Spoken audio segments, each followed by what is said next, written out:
السلام علیکم ورحمۃ اللہ وبرکاتہ۔ ناظرین کرام، درود میں ہم پڑھتے ہیں وسلمہ تسلیما، کہ اللہ نبی علیہ الصلاۃ والتسلیم پر سلام بھیج۔ اس کا ایک مفہوم علماء نے یہ بھی لکھا ہے کہ سلمہ، آپ کو محفوظ رکھ، بچا کے رکھ ہر قسم کے شر سے، ہر قسم کے فتنے سے، ہر قسم کے مخالف سے آپ کو بچا کے، اس کے شر سے آپ کو بچا کے رکھ۔ اور بچانے کا ایک مطلب یہ بھی ہے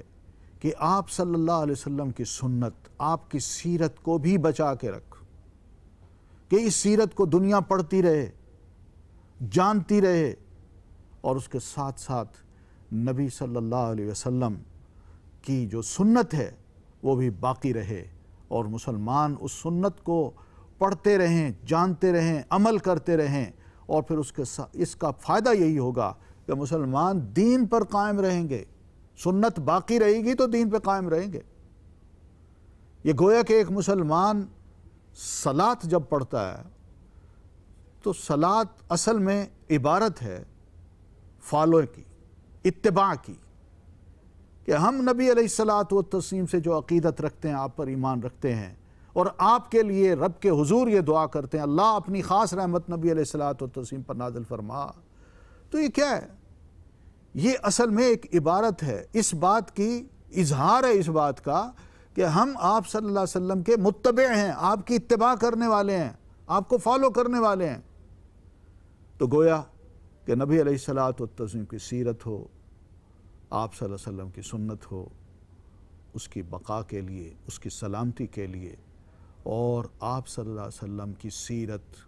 اور نبی علیہ الصلاۃ والتسلیم کے نام نامی اور اس میں گرامی کو کوئی شریر اگر نقصان پہنچانا چاہے تو اس کی بقا کے لیے، اس کی حفاظت کے لیے ہم رب کی جناب میں دعائیں کرتے ہیں۔ ناظرین، کتنی اہم یہ تعلق ہے ہمارا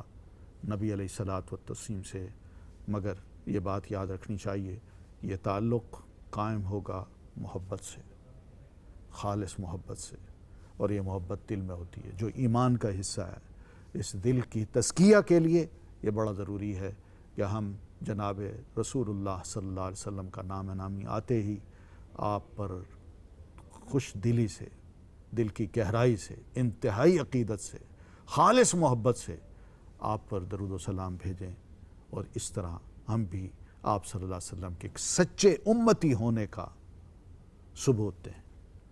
انہی کلمات کے ساتھ ناظرین کرام، میں آپ سے اجازت چاہتا ہوں۔ السلام علیکم ورحمۃ اللہ وبرکاتہ۔